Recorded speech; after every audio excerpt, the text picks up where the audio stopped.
चलिए guys start करते हैं आज क्लास 10th का जो चैप्टर सेकंड है ज्योग्राफी का, that is forest and wild life resource के बारे में हम थोड़ा सा चर्चा करेंगे आज। तो देखिए जो हमारी अर्थ है, हम ही नहीं रहते इस अर्थ पे। There are many living species on the earth like us, हमारी तरह हैं, जैसे एनिमल्स हैं, प्लांट्स हैं, बर्ड्स हैं, ठीक है ना। तो इस चीज को हम डाइवर्सिटी बोलते हैं। Diversity means variety and variability of the organisms, ठीक है ना।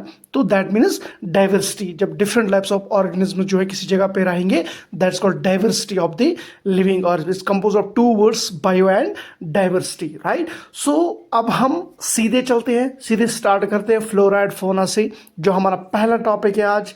देखो, all plant species of earth उनको फ्लोरा बोलते हैं and all animal species of earth उसको फौना बोलते हैं, ठीक है ना। मतलब कि जितने भी प्लांट स्पीशीज है अर्थ पे उसको हम फ्लोरा बोलते हैं, और जितने भी एनिमल स्पीशीज है उसको फौना बोलते हैं। Plant life, animal life. अब देखिए फ्लोरा एंड फौना इंडिया की अगर हम बात करेंगे, India is one of the world's richest country in terms of biodiversity. Biodiversity के मामले में इंडिया जो है रिचेस्ट कंट्री है, सबसे बड़ी कंट्री है, राइट। डिफरेंट लैंड फॉर्म्स है, राइट। सो यहाँ पे different types of flora and fauna जो है वो इंडिया में पाए जाते हैं। दिस इज पॉसिबली, मतलब हमने बहुत कम जो स्पीशीज है उनको अभी तक डिस्कवर किया है, yet to be discover twice और थ्राइस, मतलब अभी उन जितने हमने डिस्कवर किए उनसे हमने डबल या ट्रिपल अभी भी हमें क्या करने हैं, डिस्कवर करने हैं। तो हम फ्लोरा एंड फौना पे बिल्कुल डिपेंडेंट है, प्लांट्स एंड एनिमल्स पे, जैसे उनसे हम फूड है, क्लोथ्स है, रॉ मटेरियल है, मेडिसिन है, एंड ये बैलेंस्ड इको एनवायरनमेंट को करते हैं। इन सब चीज़ों में ये हमें हेल्प करते हैं। तो चलिए आगे, पीपल जो है वो इंटेंसिटिव बन गए हैं towards the forest and wild life. वो डिफॉरेस्टेशन कर रहे हैं, वो डिस्टर्ब करते हैं इकोसिस्टम को। तो इन अगर ये कंटिन्यू रहा, मैनी जो स्पीशीज एंड ट्रीज हैं विल बिकम एक्सटिंक्ट। बहुत सारे स्पीशीज एंड मतलब जो एनिमल्स एंड प्लांट्स वो खत्म हो गए। तो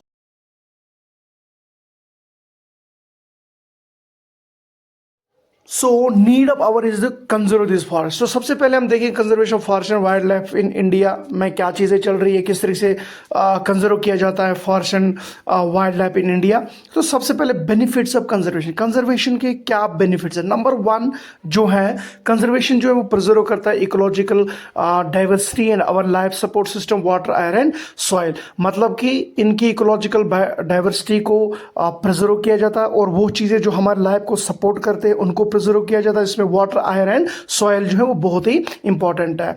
दूसरा फैक्टर जो है, that is it also preserves the genetic diversity of the plants and animals for better growth of species and breeding. मतलब कि जो genetic diversity of plants and animals हैं उनकी जेनेटिक डाइवर्सिटी को प्रिजर्व किया जाता है, उनको अच्छे से ग्रो किया जाता है इन स्पीशीज़ को, और उनकी ब्रीडिंग का भी ख्याल किया जाएगा। जैसे एग्जांपल, आज हम एग्रीकल्चर में different types of variety, crop के वेराइटीज़ पे डिपेंड करते हैं, राइट। तो अगर हम इनको कंसिडर नहीं करेंगे तो आगे क्या होगा कि आगे हमें मे बी ये इतनी टाइप्स ऑफ वेराइटीज़ जो हैं क्रॉप की वेराइटी नहीं मिलेंगे। इसी तरह से बहुत सारे जो लोग हैं वो फिशरी पे डिपेंड है, बहुत सारे टाइप्स के फिशेज़ हैं। तो अगर इनको कंसिडर नहीं किया जाएगा, सो दैट मीन्स आगे जो है इतनी सारी वेराइटीज ऑफ फिशेस हमें नहीं दिखने को मिलेंगी। So need of our is to conserve this forest and wildlife को कंजर्व करना है, प्रोटेक्ट करना है, राइट। तो चलिए आगे चलते हैं। तो अगर हम देखेंगे conservation of forest and wild life in India की, अगर हम गवर्नमेंट ने क्या स्टेप्स उठाए कंजर्वेशन के लिए, राइट, क्या क्या गवर्नमेंट ने किया है इनकी कंजर्वेशन के लिए।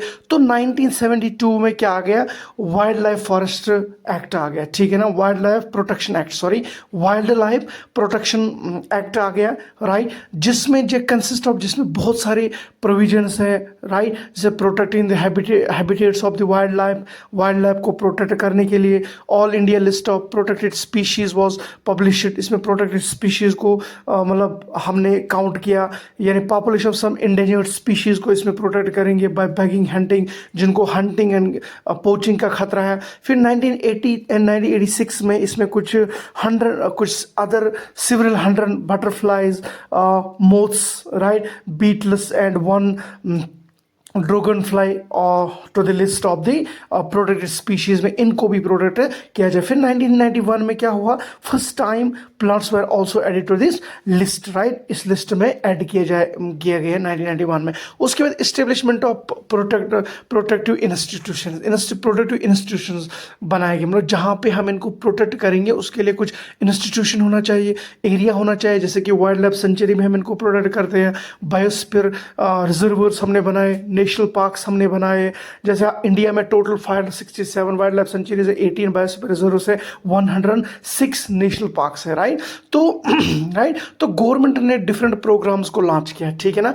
Government launch the projects for protecting species, animals के लिए उन्होंने टाइगर उठाया, project tiger, right. Asiatic lion के लिए एशियाटिक लाइन, राइट, ये उठाया। इस तरह से गैरियल के लिए, ब्लैक बॉक के लिए, डायनासोर्स के लिए, स्नो लीपर्ड्स के लिए, उनके लिए उन्होंने डिफरेंट जो है वो उठाए, डिफरेंट प्रोजेक्ट्स जो है लॉन्च किए हैं इंडिया ने, ठीक है ना। सबसे पहले हम टाइगर प्रोजेक्ट की बात करेंगे।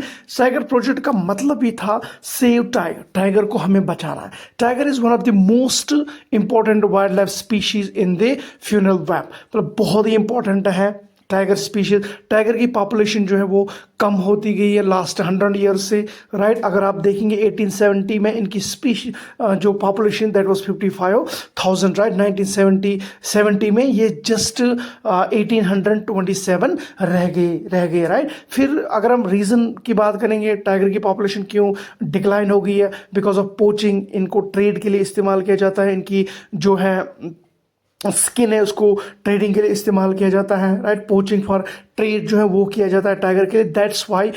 और एक रीज़न है श्रिंकिंग हैबिटेट, में इनका हैबिटेट श्रिंक किया गया है बिकॉज ऑफ डिफॉरेस्टेशन की वजह से, ओवर पॉपुलेशन की वजह से जो है इनका जो हैबिटेट है वो श्रिंक हो गया है, जिसकी वजह से ये। उसके बाद depletion of prey based species, जिन पे टाइगर डिपेंड करते थे उनको हमने हंट किया, पोच किया, ठीक है ना, वो कम हो गए। दैट मीन्स जो है टाइगर भी भूख से मरने लगे। इसके साथ साथ जो ग्रोइंग पॉपुलेशन है, ग्रोइंग पॉपुलेशन ने भी बहुत ही हार्मफुल इम्पैक्ट डाला जो है डिक्लेशन ऑफ द टाइगर की पॉपुलेशन डिक्लाइन होने में इन्होंने भी खतरनाक रोल किया। फिर 1973 में गवर्नमेंट ने लॉन्च किया कैंपेन्स का नाम था project tiger to save the tiger को सेव करने के लिए 1973, याद रखना 1973 में गवर्नमेंट ने ये कैंपेन लॉन्च की। 1973 में मेजर टाइगर रिजर्वर्स की अगर हम बात करेंगे इंडिया में कहाँ पे हैं, सबसे पहले अगर हम देखें कॉर्बेट नेशनल पार्क है जो कि उत्तराखंड में है, सुंदरबन नेशनल पार्क है जो वेस्ट बंगाल में है, राइट।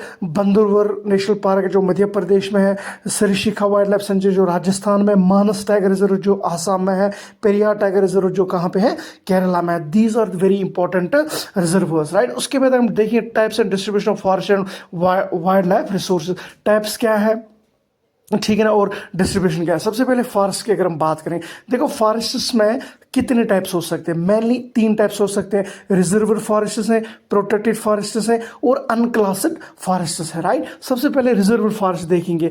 रिजर्व फॉरेस्ट होते हैं जो ओनर्ड बाय गवर्नमेंट, जो गवर्नमेंट के होंगे, राइट। यहाँ पे कोई भी ह्यूमन एक्टिविटी अलाउड नहीं है, no human activity are allowed in this forest. इन फॉरेस्ट में आप कोई भी एक्टिविटी नहीं कर सकते हो, ये गवर्नमेंट होते हैं, राइट। सो ये मोस्ट वैल्यूएबल फॉरेस्ट एरिया होता है, बहुत ही इंपॉर्टेंट फॉरेस्ट एरिया होता है, याद रखना रिजर्व्ड फॉरेस्ट एरिया, राइट। सो जैसे जम्मू एंड कश्मीर, वेस्ट बंगाल, महाराष्ट्र, उत्तराखंड, इन जगहों पे रिजर्व्ड फॉरेस्ट पाए जाते हैं। प्रोटेक्टेड फॉरेस्ट जो है ये भी गवर्नमेंट के होते हैं, लेकिन यहाँ पे कुछ एक्टिविटीज़ मतलब की इजाज़त दी जाती है, राइट। सो यहाँ पे आप कुछ एक्टिविटीज़ कर सकते हो, ठीक है ना। Local people allowed to collect fuel wood, graze their livestock, ठीक है ना, राइट। वुड बाकी चीज़ें आप यहाँ से उठा सकते हो लोकल, लेकिन स्टिल जो ह्यूमन एक्टिविटीज़ है उनको गवर्नमेंट मॉनिटर कर रहा है, देख रहा है कि लोग जो हैं वो क्या कर रहे हैं क्या नहीं कर रहे हैं। अगर हम देखें इंडिया का जो 1/3 टोटल फॉरेस्ट एरिया है that is covered with protected forest. हमारे इंडिया के 1/3 जो फॉरेस्ट एरिया है, राइट, टोटल फॉरेस्ट, उसमें से 1/3 कितना है, जो है प्रोटेक्टेड एरिया। अगर हम अनक्लासिड की बात करेंगे, ये मैनेज प्राइवेट करता है, मतलब प्राइवेट के होते हैं, या as well as government agency का भी हो सकता है अनक्लासिड फॉरेस्ट्स, राइट। यहाँ पे सारी ह्यूमन एक्टिविटीज आप इजिली कर सकते हो, all human activities allowed in them, right, यहाँ पे कर सकते हो। दे ऑल्सो कंसिस्ट ऑफ, इसमें वेस्ट लैंड्स आते हैं, जैसे नॉर्थ ईस्ट स्टेट्स हैं, पार्ट्स ऑफ गुजरात हैं, इन जगहों पे जो है ज़्यादा अनक्लासिड फॉरेस्ट पाए जाते हैं। जब हम रिजर्व फॉरेस्ट को अनक्लासिड फॉरेस्ट को प्रोटेक्ट फॉरेस्ट को मिलाएंगे तो परमानेंट फॉरेस्ट बनते हैं। Reserve forest plus protected forest is called permanent forest, right. Madhya Pradesh में सबसे ज़्यादा परमानेंट फॉरेस्ट पाए जाते हैं, 75%। एमपी, मध्य प्रदेश, याद रखना बेटा, मध्य प्रदेश में 75% परमानेंट फॉरेस्ट पाए जाते हैं। We get also to maximum permanent forest in Madhya Pradesh, सबसे ज़्यादा। कम्युनिटी एंड कंजर्वेशन, कौन कौन सी कम्युनिटी है और क्या कंजर्वेशन था, गवर्नमेंट ने क्या क्या फॉरेस्ट एंड वाइल्ड लाइफ के लिए उठाए, और बाकी कम्युनिटीज़ ने क्या किया है, राइट।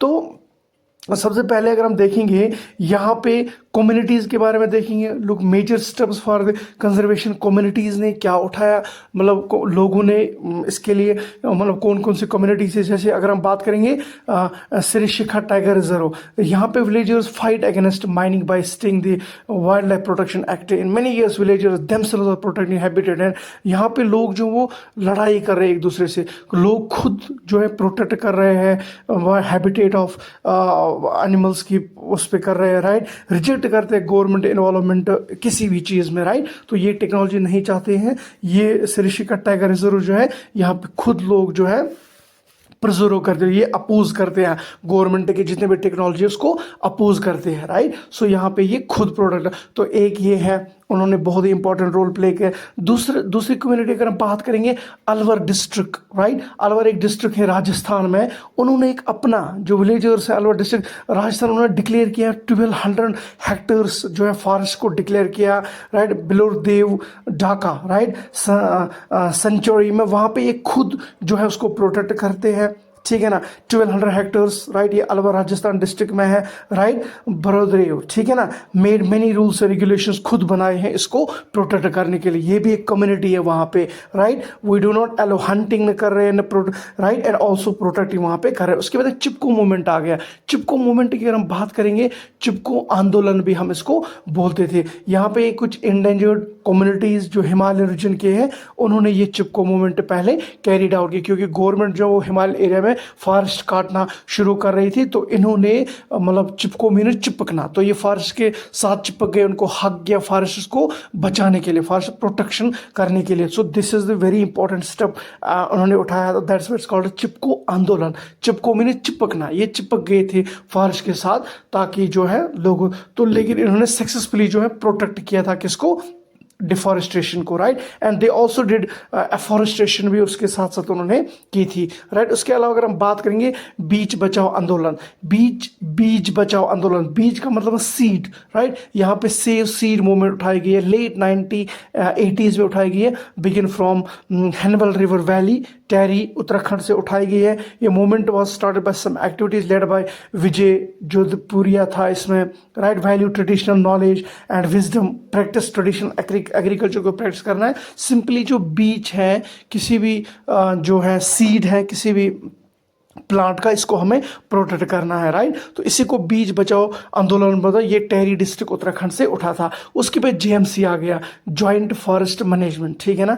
इसमें जॉइंट फॉरेस्ट मैनेजमेंट में गवर्नमेंट एजेंसीज आ गई, ठीक है ना, गवर्नमेंट रेस्पॉन्सिबल, ठीक है, एजेंसी आ गई टू प्रोटेक्ट फॉरेस्ट को प्रोटेक्ट करने के लिए can use non timber forest को यूज करेंगे, ठीक है ना।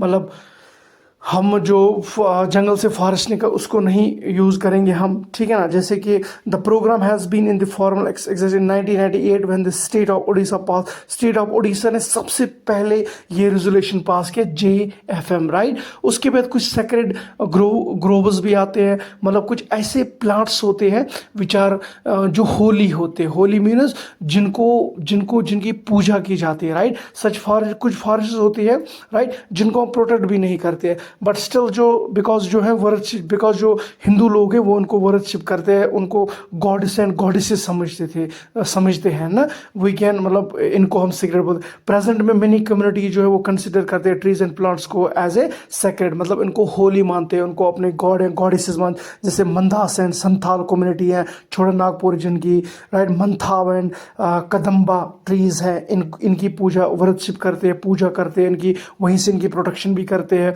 Tribes of Orissa and Bihar जो है वर्शिप करते हैं, ज्यूरिंग वेडिंग के दौरान वो वर्शिप करते हैं, राइट।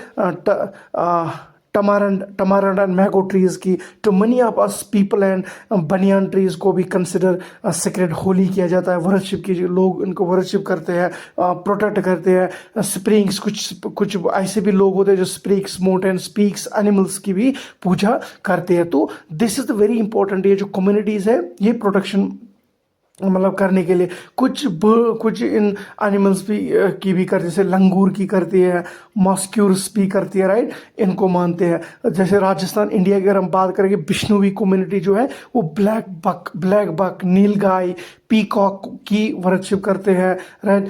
चनकारा, बीक बक को चनकारा बोलते हैं। तो इस तरीके से इनका भी रोल जो है वो बनता है protection of the forest and wildlife. There is a lot of contribution of the communities in the protecting nature and their resources. Communities का भी बहुत ही इंपॉर्टेंट रोल है जो नेचर को प्रोटेक्ट